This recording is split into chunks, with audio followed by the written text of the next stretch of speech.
SER Podcast.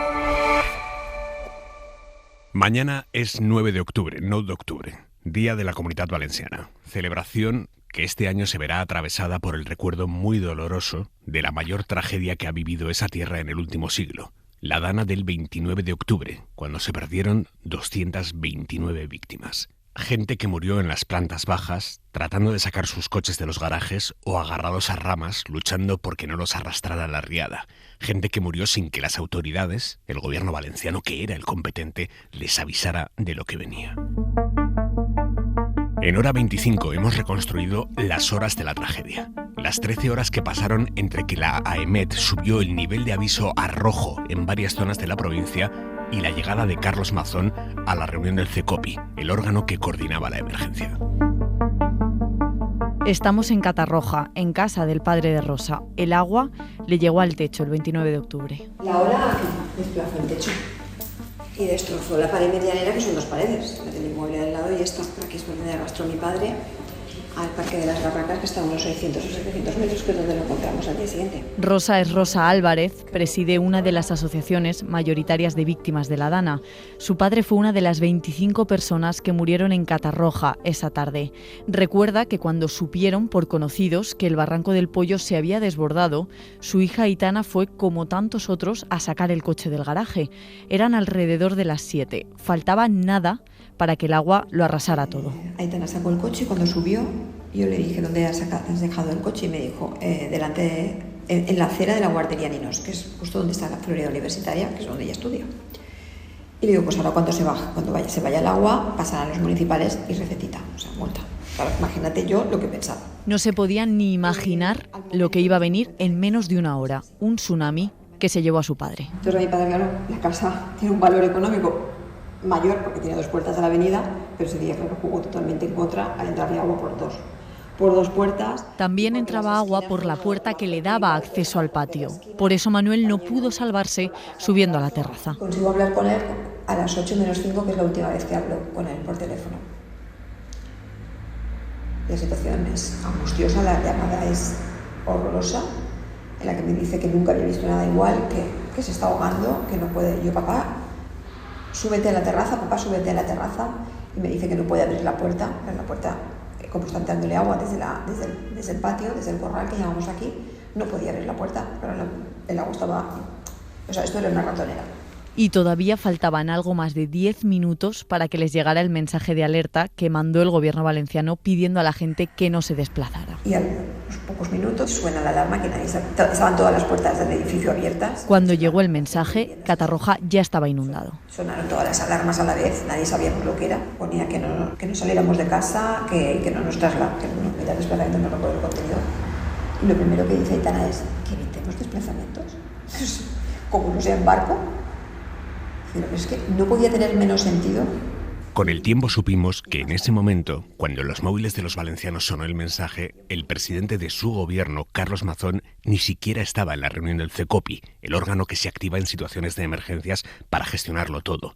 Al frente de aquella reunión estaba la consellera de Justicia e Interior, Salomé Pradas, y Mazón no llegó hasta las 8:28 de aquella tarde. Para entonces, para cuando llegó Mazón, el agua ya había arrasado hacía horas Utiel o Chiva, en el interior de la provincia de Valencia, y una ola inmensa que arrastraba barro, lodo y cañas estaba inundando Catarroja, Paiporta, Massanassa, Picaña, en la comarca del Horta Sud, cerca de la capital, donde murieron la mayoría de las 229 víctimas de la tragedia. Esta es la cronología de aquel desastre.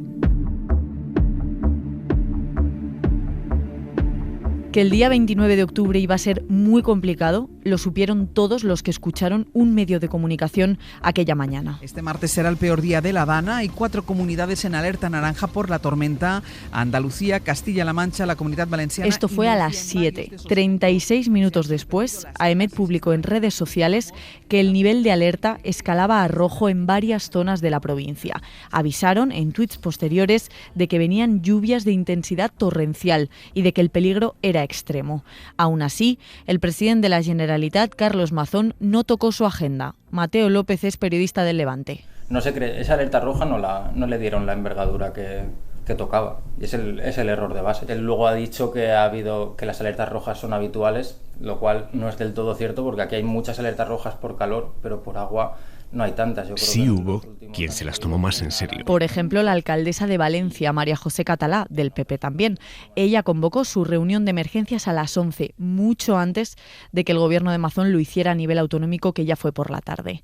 La delegada del gobierno, Pilar Bernabé, se reunió a las 9 de la mañana con responsables de AEMET, de la Confederación Hidrográfica del Júcar y de Fuerzas y Cuerpos de Seguridad del Estado. Y alcaldes por toda la provincia suspendieron las clases. Y algo a lo que la jueza de la Dana, Nuria Ruiz Tobarra, le ha dado mucha importancia. La Universidad de Valencia, con la misma información que tenía Mazón, la universidad decidió ya por la noche anterior cancelar las clases y el mismo día 29, un poco antes del mediodía, mandó a todo su personal a casa.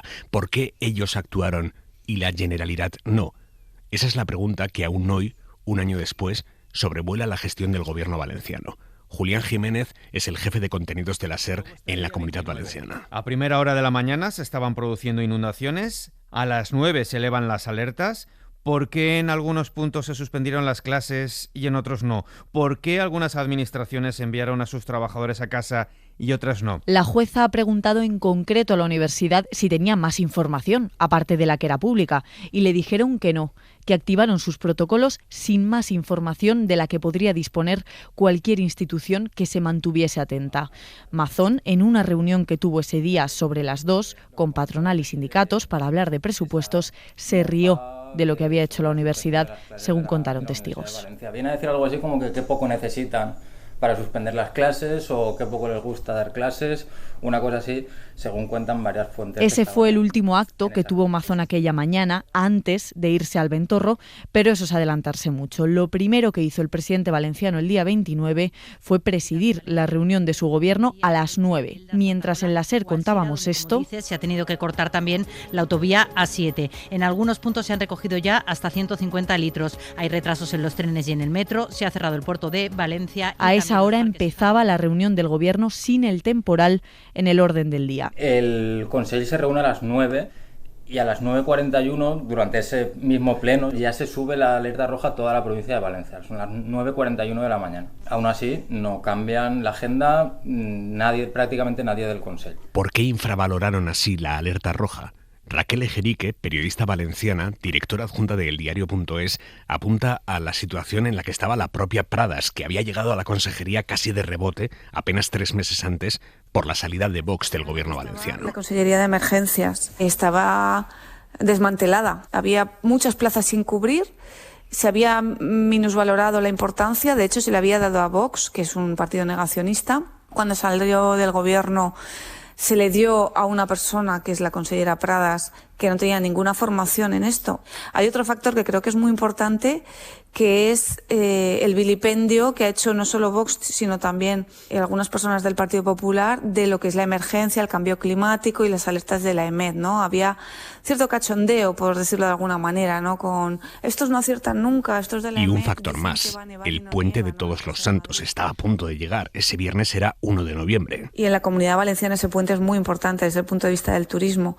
Conociendo las ataduras y cordones que unen al presidente de la Generalitat, Carlos Mazón, que es una persona de Alicante, con unas enormes amistades dentro de la patronal hostelera, que es prácticamente un lobby con un poder y una influencia increíble en Valencia desde que gobierna Mazón. Bueno, antes ya lo era, pero ahora es extraordinariamente. Pues no es de extrañar que esta especie de necesidad de que el turismo no se viera afectado por algún tipo de alerta le hizo minimizar todas las señales que estaba recibiendo. De hecho, el acto que tuvo Mazón una vez terminó la reunión de su gobierno fue turístico, la entrega en el Palau del certificado de turismo sostenible. Al terminar ese acto, un poco antes del mediodía, Mazón hizo un primer balance del paso de la Dana y dijo: según la previsión, el temporal se desplaza hacia la serranía de Cuenca en estos momentos. Ya había llovido, así que se habían registrado llamadas al 112, no con la intensidad de lo que vendría luego, pero había gente que había pedido ayuda por inundaciones, carreteras con problemas, bajos anegados. Pero Carlos Mazón... De momento no se tiene constancia de daños personales a esta hora de la mañana, sí de vehículos atrapados, así como una vivienda inundada en el municipio de Turís, con cabras, que al parecer al parecer las cabras se habrían ahogado. Su equipo subió a la cuenta de Twitter del presidente el mensaje tranquilizador sobre la serranía de Cuenca. Horas después, cuando ya había muertos, corrieron a borrarlo. Minutos después de que Mazón dijera todo esto, sobre el mediodía, se produjo una llamada entre una técnica de AEMET y otra de emergencias de la Generalitat. Aquella llamada fue manipulada semanas después de la tragedia. Algunos medios la publicaron cortada para que diera la sensación de que la AEMET solo dijo esto. Ya, en principio, no vamos a marearos con más avisos. Mazón lo llegó a compartir en Twitter incluso. Pero realmente esa frase fue el inicio de la conversación. La charla completa toma un cariz muy distinto. Desde AEMET estaban avisando de forma bastante precisa de cuándo y dónde iba a ser lo peor. Desde las 3 de la tarde empezará lo peor, como hasta ya las 6 de la tarde, ¿no? Vale. Esa franja. Como efectivamente pasó. La justicia ya investiga quién filtró esa llamada. Mientras se producía esa conversación entre AEMET y la Generalitat, en la antena de la SER seguíamos contando que la situación se complicaba por minutos, sobre todo en Utiel, por el paso del río Magro. Y lo que preocupa es lo que viene. El alcalde de Utiel, Ricardo Gabaldón, mira al cielo. El río Magro amenaza con desbordarse. Suele llevar poca agua, pero que cuando llueve así torrencialmente es posible que se desborde. Y bueno, aquí las previsiones es que va a seguir lloviendo durante todo el día. Eso fue el boletín de las 12 del mediodía, minutos después de que Mazón hablara de las cabras y de que todos tranquilos porque la tormenta se iba hacia Cuenca. A las 12:20, la Generalitat lanzó la alerta hidrológica en el Barranco del Pollo. La del Magro también estaba activada ya, algo muy relevante porque esa alerta sirvió para que el consorcio provincial pusiera en marcha a los bomberos que estuvieron vigilando el barranco in situ hasta poco antes de las 3 de la tarde. Pero a esa hora los retiraron, otra decisión inexplicable aquel día. Y más cosas importantes que pasaron en esa franja horaria. A las 12:23 de la mañana, 12:23, la delegada del gobierno, Pilar Bernabé, llamó a la consejera Pradas y le ofreció ya a esa hora de la mañana el despliegue de la unidad militar de emergencias.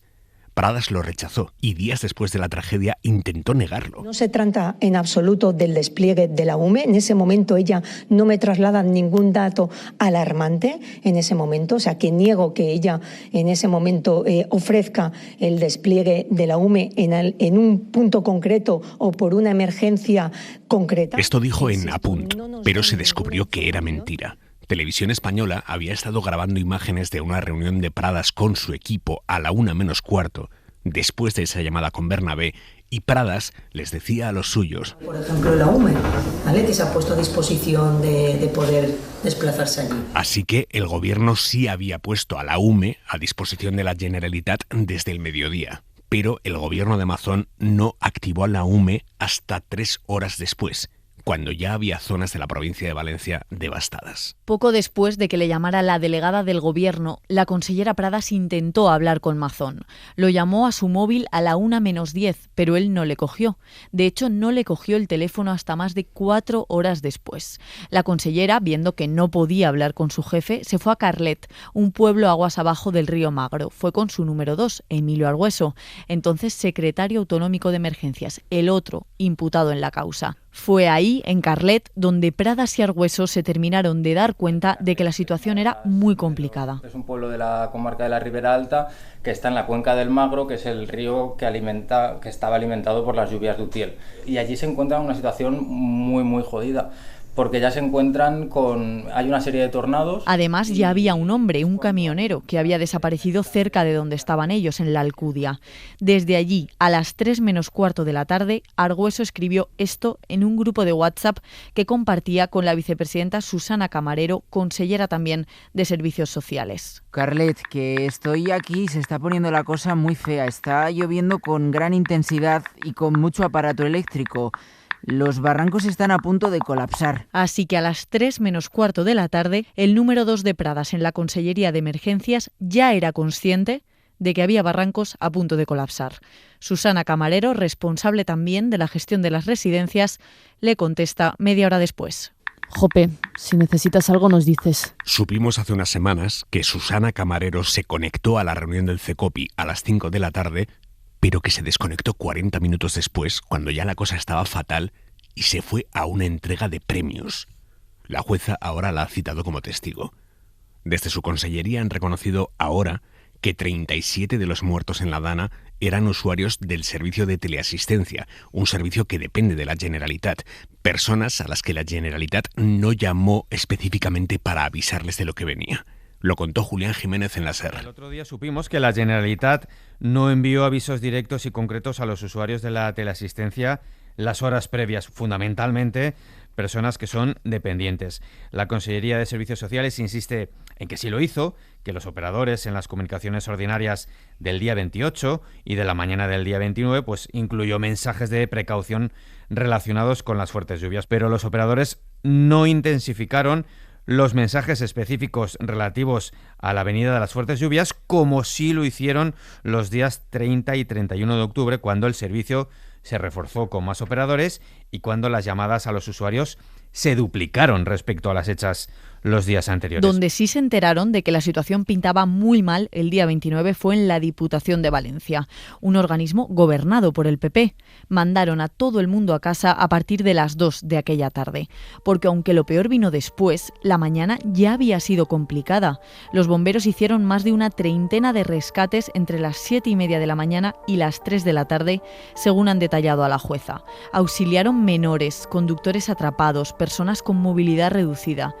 Esto mucho antes, no ya de que sonara la alerta en los móviles de los valencianos, sino mucho antes de que se reuniera siquiera el CECOPI.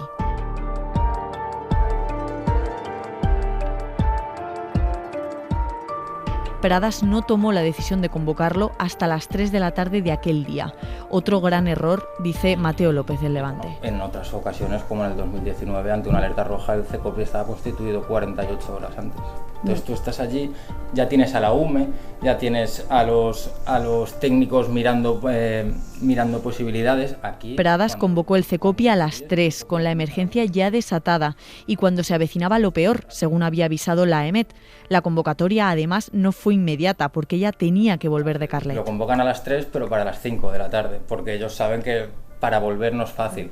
De hecho, ahí se encuentran es cuando vuelca un camión, o sea, los tornados tumban un camión, las carreteras, ahí ya hay un caos absoluto en esa zona. Más de 2 horas después de que se lo ofreciera el gobierno, pasadas las 3 de la tarde, la Generalitat por fin pidió el despliegue del ejército, de la unidad militar de emergencias, pero solo para la comarca Utiel-Requena.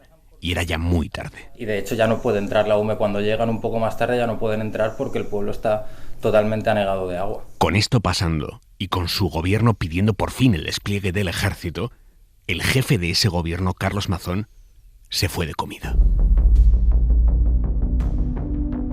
Mazón se fue a comer al Ventorro, con la periodista Maribel Vilaplana.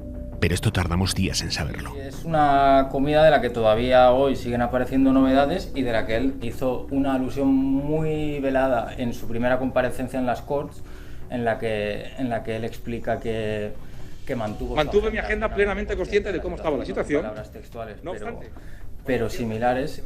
Él al principio dijo que era un almuerzo privado, luego una comida de trabajo y como dirigente del PP, además. Toda la información de esa comida nos ha llegado a través de la periodista Maribel Vilaplana, que es la comensal que estaba con él, y que bueno, que es la que admite que en un primer momento, cuando ella deja el restaurante y se da cuenta de la que hay liada, ella le escribe a él y le pide que por favor la mantenga al margen. Su nombre acabó saliendo, pero ha tenido que pasar casi un año para saber cuándo terminó esa comida. Entre las 6:30 y las 7 menos cuarto de la tarde, según la carta que publicó a principios de septiembre, la propia Vilaplana, una franja horaria que Mazón no ha desmentido.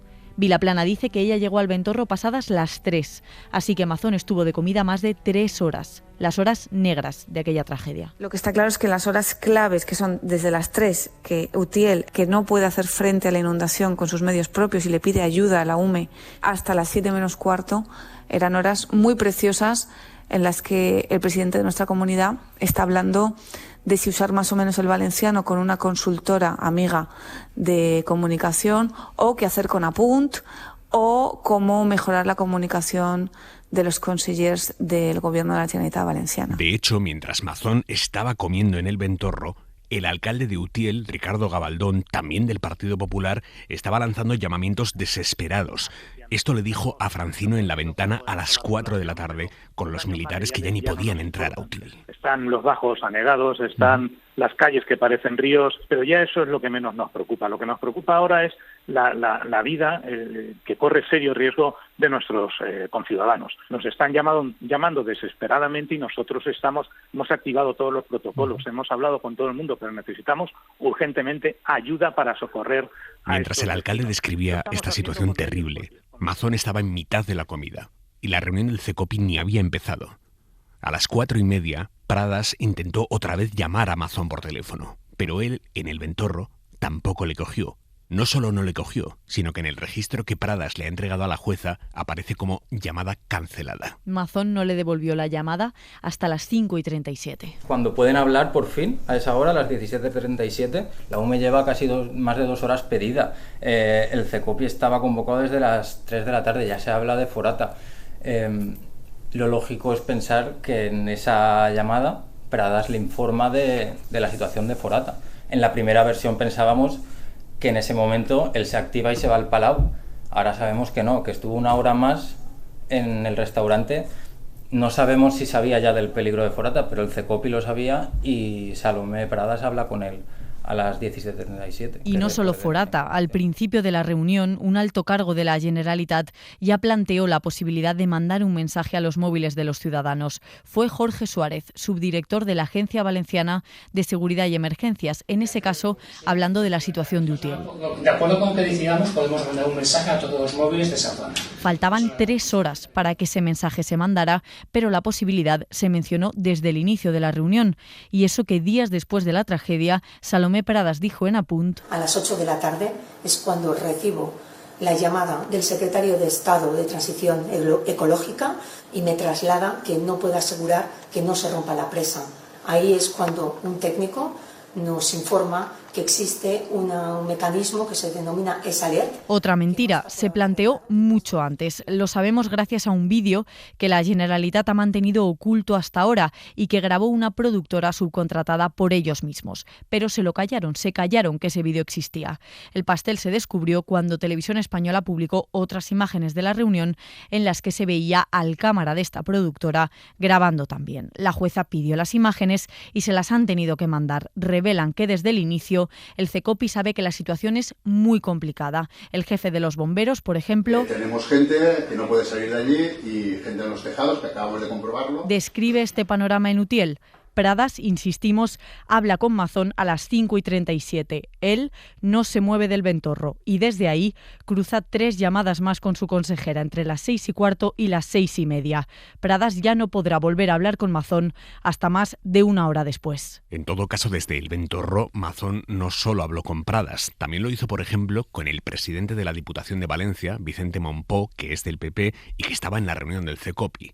En una de esas llamadas desde el ventorro, a las 6:15 de la tarde, Mazón le pidió al presidente de la Diputación el teléfono del alcalde de Utiel. Esto da la medida de la situación. Mazón se pone a pedir el teléfono del alcalde de Utiel prácticamente 3 horas después de que su gobierno pidiera la UME para esa zona. Utiel estaba ya arrasado. El propio alcalde había estado alertando en la SER del horror que estaban sufriendo. Pero es que hay un barrio que ya ha quedado atrapado. Y aquí todavía no tienen acceso, la UME no tiene acceso con bomberos. Y Mazón no pidió el teléfono del alcalde hasta casi 2 horas después, a las 6:15, y desde el ventorro. Nosotros nos encontramos aquí en una situación muy crítica. Pidió el teléfono, pero no le llamó, al menos hasta donde sabemos, porque Mazón no ha entregado el registro de llamadas que le ha pedido la oposición. Solo sabemos, por tanto, lo que él ha querido contar de las llamadas que hizo, y entre ellas una llamada delirante al alcalde de Cullera, Jordi Mayor, sobre las 6:30 de la tarde.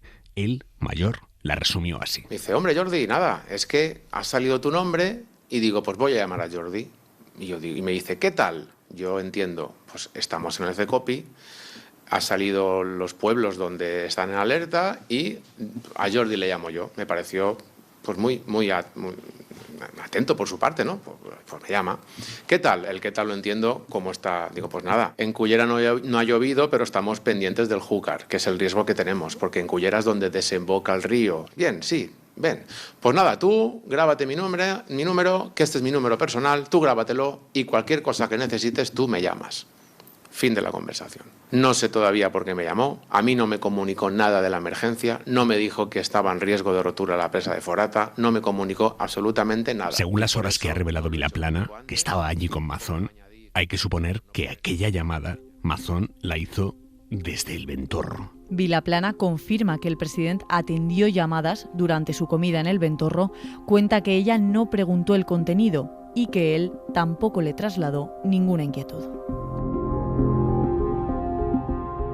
No sabemos la hora exacta a la que Mazón se fue del Ventorro porque el gobierno valenciano no lo dice y hay un papel que podría aclararlo, la factura de la comida. Con la factura sabríamos a qué hora se pagó y qué se pagó, pero nadie la enseña, ni la Generalitat ni el Partido Popular. Al principio dicen que es un almuerzo de trabajo, sin más. Y cuando se le pregunta por esa factura, ya aclaran que fue en calidad de líder del Partido Popular de la Comunitat Valenciana y no como presidente. Por tanto, no debe incorporarse esa factura a las Corts, que es como hubiera sido la manera más fácil de poder conocerla, sino depositarse ante el Tribunal de Cuentas, que es un proceso más lento y que, bueno, de momento todavía nadie sabe nada de esa factura. Podrían enseñarla desde el PP, pero no lo hacen. Mientras Mazón comía, hacía la sobremesa y tenía llamadas de todo tipo sin moverse del Ventorro, la reunión del CECOPI era un absoluto caos. Aquello, la sensación que te queda después de todos estos meses es que estaban desbordados por la situación. No se dieron cuenta del aluvión de llamadas que estaba llegando al 112 o que no fueron capaces de sintonizar la televisión para ver qué estaba pasando fuera. La jueza insiste en sus autos en que Apunte estuvo informando permanentemente de dónde estaba lloviendo, con reporteros desplegados en zonas clave como Chiva, por ejemplo, que está aguas arriba del Barranco del Pollo. Las noticias sobre inundaciones ahí tendrían que haber hecho saltar las alarmas en la Generalitat de por dónde iba a bajar toda esa agua. Por ejemplo, hay un programa de la tarde que a las 6 está llamando una persona, auxilio, por favor, somos 30 en un desván, nos hemos subido aquí en un bar que estábamos comiendo, no podemos salir. Por supuesto, ¿no? La gente no solo llamaba a los medios para que los rescataran, ya lo hemos escuchado, llamaban también al teléfono de emergencias de la Generalitat, el 112. La jueza recoge esas llamadas como pruebas de que el gobierno valenciano tenía información del riesgo que había en el Pollo mucho antes de que el tsunami llegara a la comarca del Horta Sur. Menciona una llamada desde Chiva a las 5 menos 20, avisando de que el agua está empezando a entrar a una vivienda, que se inunda la casa.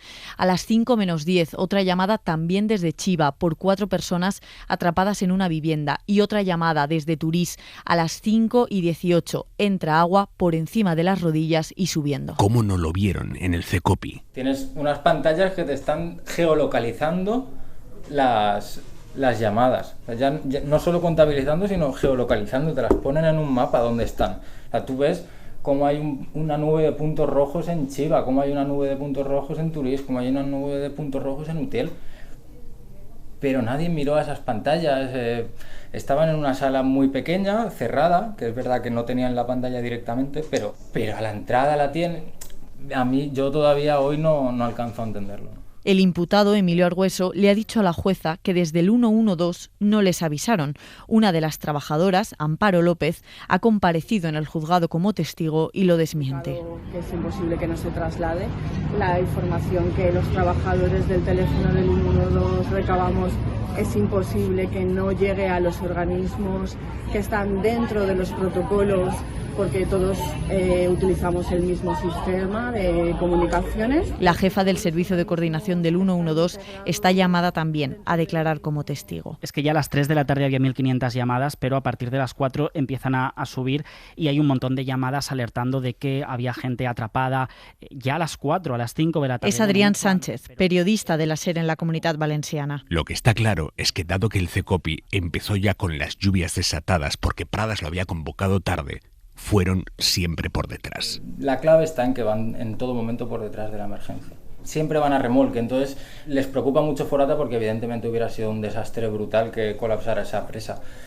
Pero cierran demasiado el foco y se olvidan del pollo. La Generalitat responsabiliza de ese olvido a la Confederación Hidrográfica del Júcar. La Confederación mandó 18 mails entre las 4:15 y las 7:15 de la tarde de la Dana, alertando de la situación del barranco. La mayoría de esos correos avisaban de que se estaban sobrepasando los umbrales de lluvia en la cuenca del Pollo, y 2 de los mails hablaban sobre el caudal en sí. El primero, el de las 4:15, diciendo que había bajado, y el segundo, el de las 7:15, ese ya sí avisando de que el barranco iba muy crecido, con un caudal de más de 1.600 metros cúbicos por segundo.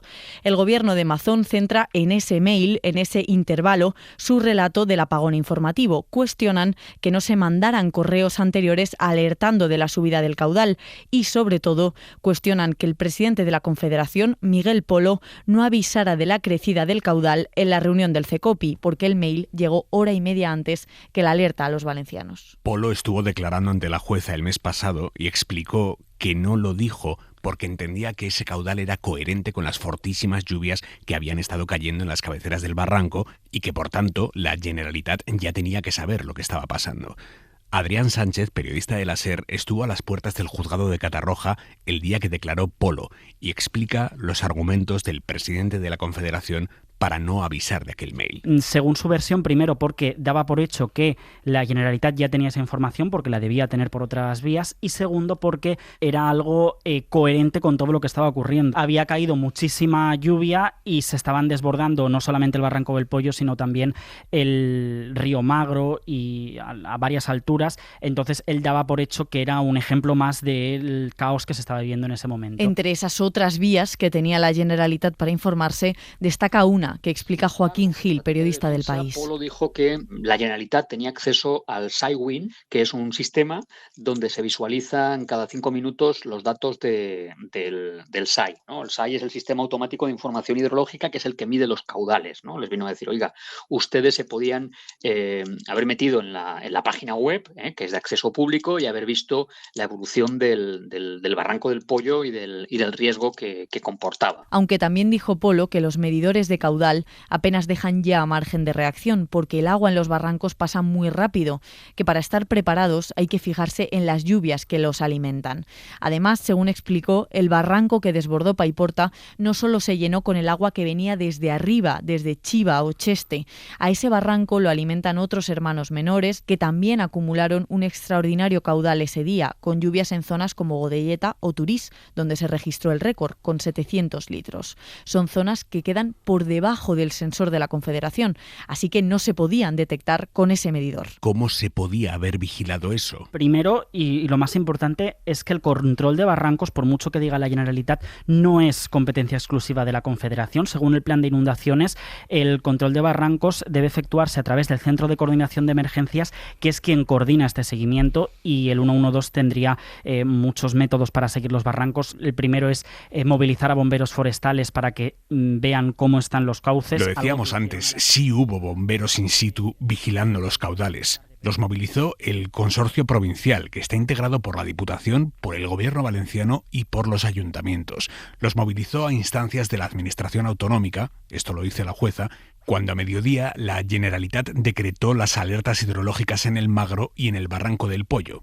En el libro Las horas del caos, el periodista valenciano Sergi Pitarch habla con uno de esos bomberos. Cuenta que envió un vídeo a sus amigos con el agua que ya entonces bajaba por el barranco a la altura de Ribarroja y que les escribió: esto está pasando por Ribarroja y baja hacia Valencia. Id con cuidado, por favor. Esto pasada la 1 de la tarde, cuando poco después, sobre las 2:30, avisaron de que el agua había bajado ligeramente, los retiraron. Sacaron de allí a los bomberos que estaban vigilando el barranco. ¿Por qué? Su responsable era José Miguel Basset. Y como recuerda Mateo López, Basset ha dado varias versiones de esa retirada. Basset lo achacó a una decisión operativa porque en un primer momento incendió todavía más la polémica al decir que se fueron a comer. O sea, si tú me informas que en la unidad de a pie el nivel ha descendido, no sé qué hago aquí, son las 2:30, tengo ganas de comer, voy a decir así de claro, aunque se quede grabado me da igual, ¿qué hago? Los bomberos aportaron el ticket de un sándwich y una Coca-Cola que se habían tomado mientras estaban allí, y a las 3 los retiran. ¿Quién los retira? Baset ha dicho que es el jefe de la emergencia, una decisión operativa, con lo cual es una decisión que en cualquier caso depende de él en última instancia. El resultado, que cuando venía lo peor, la Generalitat se quedó ciega en uno de los puntos clave de aquella jornada. Es que yo creo que también hay un error de base, que es la falta de proactividad de emergencias. Tú no puedes aspirar a estar en una sala sentado y que todo el mundo te dé la información que tú necesitas. Tú también tendrás que llamar a alcaldes, llamar a policías locales. Ahí en el CECOPI están todos los altos mandos de todos los cuerpos que intervienen. Tú puedes recabar información, no solo estar sentado. Podrías haber enviado a los bomberos, bueno, se enviaron, no haberlos retirado tan pronto. Podrías haber llamado a alcaldes, a policías, Tienes a una cantidad de gente a tu disposición brutal para saber cómo está la situación. Y no lo aprovecharon. En todo caso, tanto el gobierno valenciano como Pradas y Argüeso tratan de mantener el relato del apagón informativo. La jueza no lo compra, lo repitió hace unos días cuando rechazó imputar a Polo. La jueza explica que la ley autonómica establece que la coordinación de emergencias corresponde a la Generalitat. Por tanto, no puede imputarse a alguien que no era responsable de las emergencias ese día. Pero es que además la jueza explica, por una parte, que la Generalitat movilizó a los bomberos forestales para vigilar, y después hay un apartado bastante interesante en el que explica toda la información que había, vuelve a poner en este auto los avisos que envió la Confederación y lo que aparecía en el SAI, el sistema de información automática, que da información sobre los caudales cada 5 minutos. La Generalitat explica que ellos no vieron eso porque la Confederación no avisó. Pero la jueza dice literalmente que esto es como si un controlador aéreo no está viendo el radar de los vuelos. No tiene sentido. Insiste Nuria Ruiz Tobarra machaconamente en que información había, lo dicen sus autos. Cuestión distinta es que no se supiera interpretar, que los responsables no supieran, por ejemplo, por qué localidades discurría el Barranco del Pollo.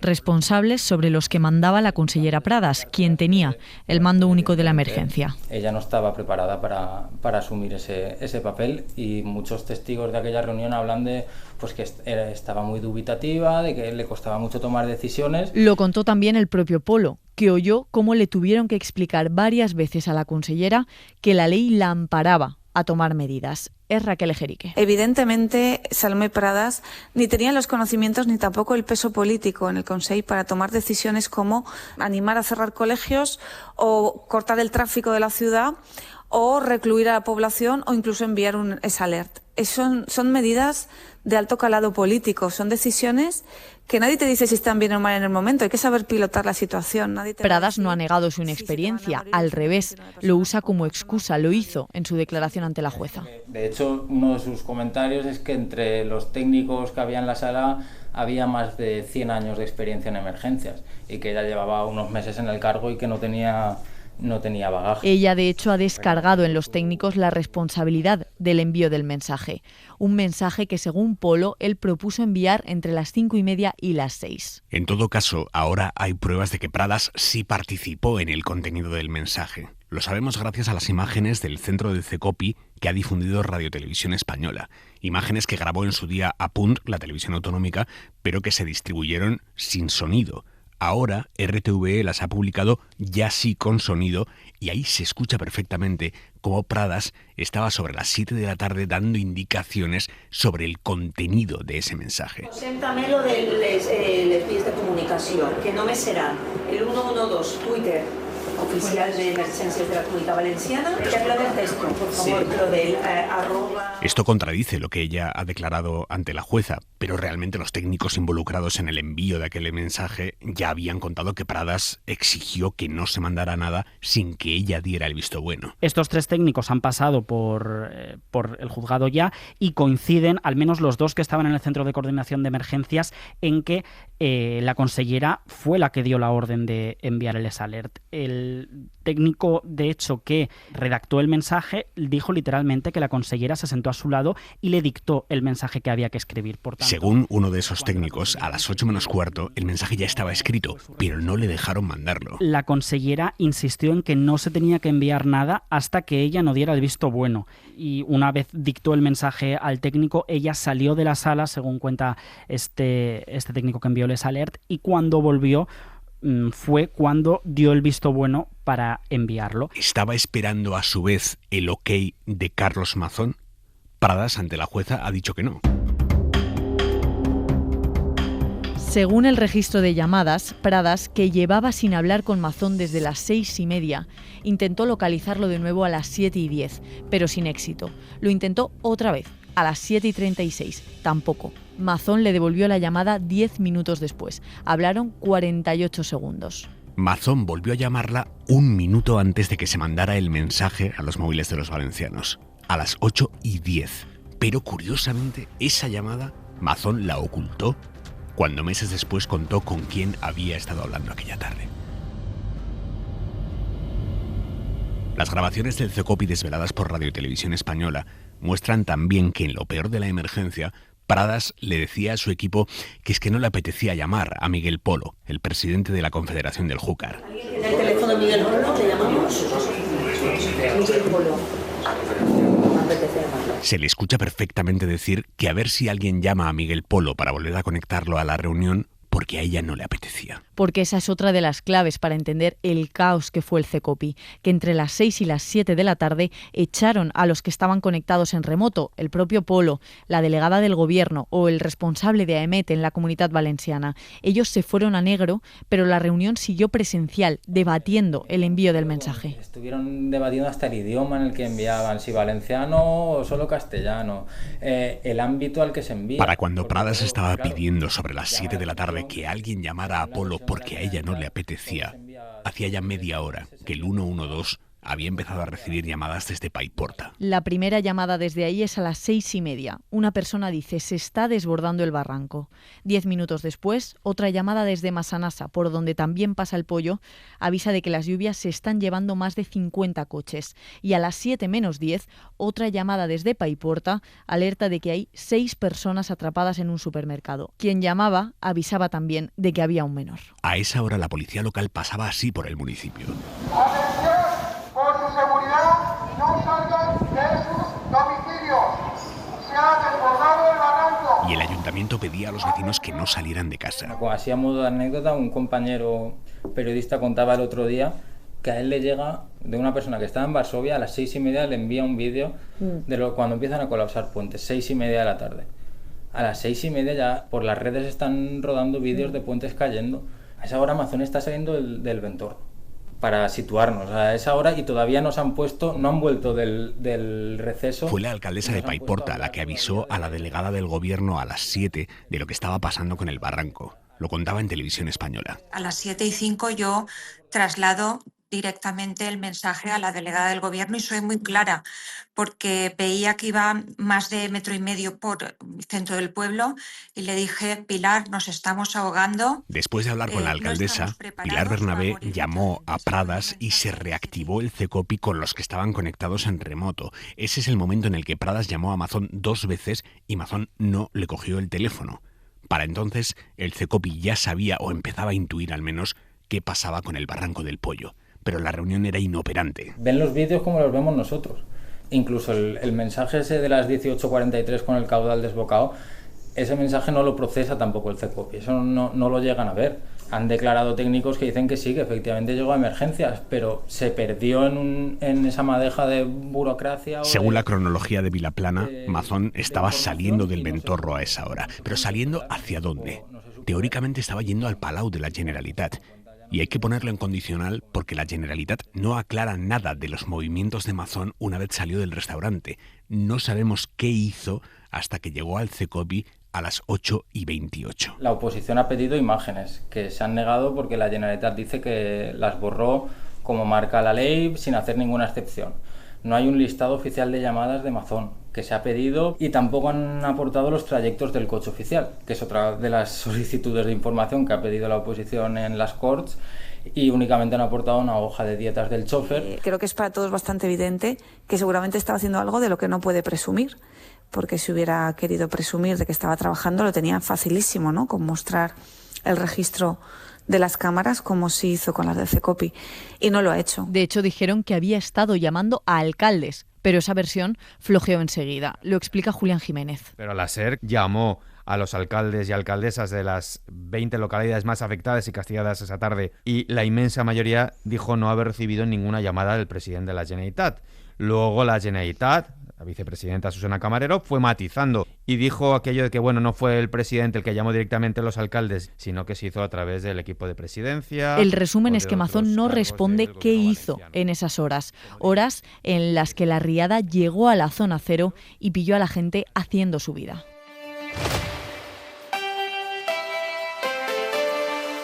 En el inicio de hora 25 de aquel día, a las 8 de la tarde, hablamos con María.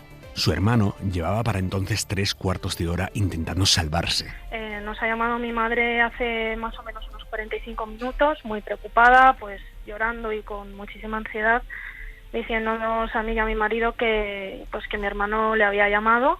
Le ha llamado pues para despedirse, es lo que él decía. Y bueno, pues estaban trabajando en un polígono en Ribarroja, en concreto en el polígono Pollo de Reba, el sector 12.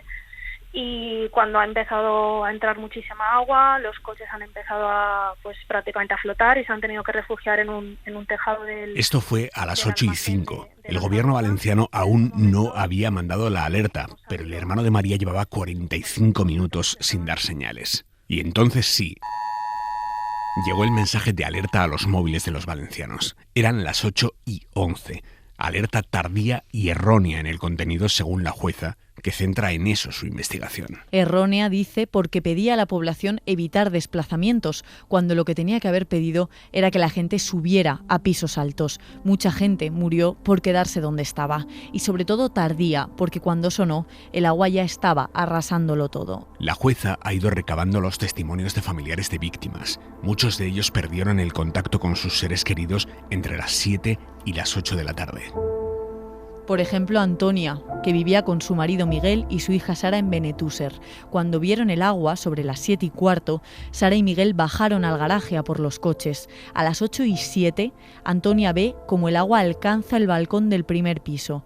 Ve coches flotando, camiones flotando, contenedores, gente que grita socorro, 3 personas cogidas a una valla. En ese momento, en esa situación, cuenta que le sonó la alarma. Los cuerpos de su marido y su hija los encontró la UME en el garaje. Janine murió tras salir con su coche de la empresa. Tenía 26 años. Estaba embarazada de casi 8 meses. Le faltaba 2 días para coger la baja. Trabajaba en un polígono de Ribarroja. A las 7 menos 10 llamó a su madre diciéndole que le entraba agua en el coche, que se estaba ahogando. Logró salir del coche, se subió al techo, pero un contenedor de mercancías golpeó el vehículo y ella cayó al agua. O Manuel, el padre de Rosa. Mi padre vivía en esta casa, yo soy hija única. ¿Cuántos años tenía tu padre? 80 espléndidos años. Llevaba su casa, llevaba la mía, él cocinaba, planchaba prácticamente nuestra ropa, un yayo hiperactivo, como dice mi Recuerda la última vez que lo vio. Fue a llevarles la cena a las 4 de aquella tarde. Uy, papá, ¿qué haces aquí? Me dice, no, como hay previsión de lluvias, pues si luego más tarde no puedo venir, pues os he traído la cena. Siempre recordaré lo que nos trajo para cenar, que no cenamos esa noche, evidentemente. Medallones de ternera con, bueno, aquí decimos robellons, no sé si la traducción son robellones, son un tipo de setas. No he vuelto a comer después de ese día. Pues al 20 se fue, me dio un beso en la frente, yo no me levanté, evidentemente, de donde estaba, porque no me despedí, evidentemente, de mi padre. No sabía que era la última vez que iba a ver a mi padre. Fue lo normal, él siempre me daba un beso en la frente cuando venía y se iba. Pues somos unas personas muy besuconas, pero yo no hice nada especial. No me levanté a despedirme, no hice nada. Consiguió hablar con él poco antes de las 8, cuando Manuel le dijo que el agua le entraba hasta el patio. No podía abrir la puerta, pero el agua estaba... O sea, esto era una ratonera. Y yo le estoy diciendo que Aitana y Eduard están intentando cruzar para venir a rescatarlo. Y mi padre ya lo último que me dice antes de que se corte la conversación, que me lo dice en reiteradas ocasiones, es la chiqueta que se entorne con la... Entonces, lo que más me ha preocupado durante muchísimos meses es pensar que yo, en los momentos en los que mi padre estaba jugándose la vida, le añadí una preocupación más, que era que pensar que su nieta estaba en la misma situación que él. Y eso me ha costado mucho digerir, pues eso, que le añadí una preocupación vital más cuando él estaba intentando ponerse a salvo y no lo consiguió. La llamada se cortó y Rosa describe lo que en ese momento veía desde su casa antes de que les llegara la alerta. Viendo cómo el agua sube, cómo arrastra coches, los vehículos chocándose, que eso es dantesco, que hay que vivirlo. Golpeándose contra las persianas, unos contra otros. Delante de mi casa está el Aldi. Las personas están subiéndose acababan de inaugurarlo hace 1 mes y medio y habían puesto todos los parques están con parasoles. Se subieron allí y estuvieron hasta las 5:30, 6 de la mañana que empezó a bajar el agua. Una colosal riada que arrastró a su padre a 600 metros de su casa. Lo encontraron al día siguiente. Unos vecinos la avisaron de que había un cuerpo en un parque cercano. Efectivamente era mi padre, rodeado de todo lo que arrastraba el agua. Esa imagen la tengo siempre. De hecho, me despierto todas las noches varias veces yo sé que llevo medicación, con sobresaltos, con esa imagen en la cabeza. Cuando Rosa habla de la muerte de su padre, dice que lo mataron. La causa abierta en los tribunales es por homicidio imprudente y por eso ella batalla al frente de la Asociación Víctimas Mortales de la Dana. Ha encabezado manifestaciones pidiendo la dimisión del presidente valenciano. La acusan de estar politizada, a ella, hasta el punto de que hay quien se inventa que ella no es una víctima real. Me han quitado a mi padre, que era lo único que me quedaba de familia de origen, me han quitado la casa, me han quitado los recuerdos, que eso no es tangible y además es irrecuperable. Yo ya no tengo nada que enseñarle a mi hija de sus abuelos, que a mi madre no la conoció. Pero yo no he perdido nada. Según mucha gente, yo no he perdido nada. Porque esta casa es la casa de mi infancia, es la casa donde me he criado, es la casa donde estaban mi madre y mi padre. Mi madre se fue cuando yo era muy, muy, muy joven y estuvimos mi padre y yo solos muchísimos años. Y no era mi padre por un lado y mi marido y mi hija por otro, éramos 4. Y ahora esa silla se ha quedado sin una pata fundamental. Al terminar de hablar con ella, vemos que en la fachada de casa de su padre hay una pintada: 2011, ni oblit ni perdó, ni olvido ni perdón. Es que como no tengo que ocultarme de nada, no estoy haciendo una lucha por mi parte, por ningún interés político ni nada. O sea, yo estoy haciendo lo que él sé que querría que hiciera. Para esa hora, las 8:11, la hora estampada en la fachada de casa de Manuel, Mazón seguía sin llegar al centro donde se coordinaba la emergencia más importante de su carrera política. Igual que hizo con su comida en el Ventorro, tardó meses en aclarar exactamente a qué hora pisó el Centro de Coordinación de Emergencias. Yo a media tarde ya estaba allí. A media tarde, dijo una vez, a partir de las 7, dijo también. Yo me incorporé personalmente cuando ya se vio que venía esa revolución hidrológica a partir de las 7. Finalmente, en febrero, 4 meses después, dio la hora exacta. A las 20:28 llegué al CECOPI. Y cuando le dijeron, oiga, usted no había dicho que llegó pasadas las 7. ¿Y por qué cambió la versión? Dijo que pasadas las 7 ¿Pero quién cambió la versión? ¿Pero quién cambió la versión? De verdad es que no entiendo el cambio de versión cuándo es. Evidentemente las 20:28 son después de las 7:30, es un hecho fáctico, ¿no? El juego de dónde está la bolita. Han ido jugando a la ambigüedad, o sea, para luego intentar decir que no han mentido, pero cuanto menos han querido llevar a engaño. De hecho, Mazón solo terminó revelando la hora exacta de su llegada al CECOPI cuando la jueza apretaba en su dirección.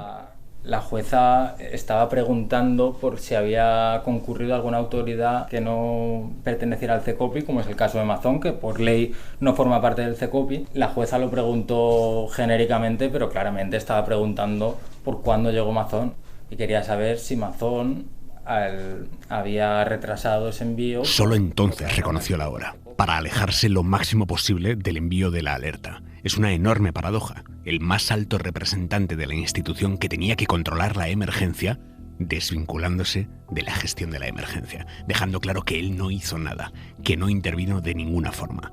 La jueza le ha invitado a declarar voluntariamente. Se lo ha notificado ya por escrito. Él no contesta. A las 8:28 de aquella tarde, Mazón apareció en el Centro de Coordinación de Emergencias.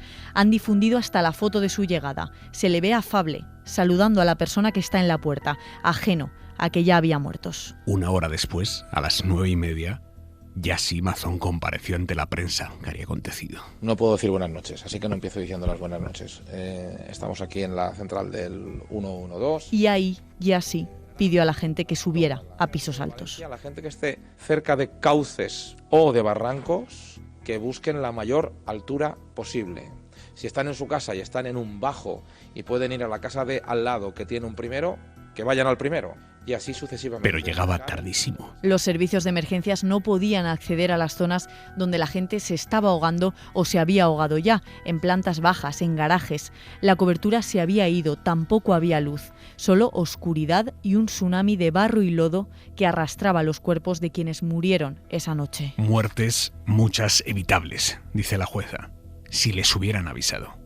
La propia jueza define la actuación de los imputados como una negligencia grosera. La jueza lo ha dicho, la palmaria ausencia de avisos fue fundamental. Hubo gente que murió en plantas bajas o bajando a por el coche y no les puedes culpar a ellos porque nadie les había dicho lo que venía. Hay gente que no estaba totalmente desprotegida por su gobierno, que es el competente en emergencia. El agua empezó a bajar de madrugada y con las primeras luces del día 30, el pueblo valenciano y el español empezó a ver las dimensiones de la catástrofe de la que ahora está a punto de cumplirse un año.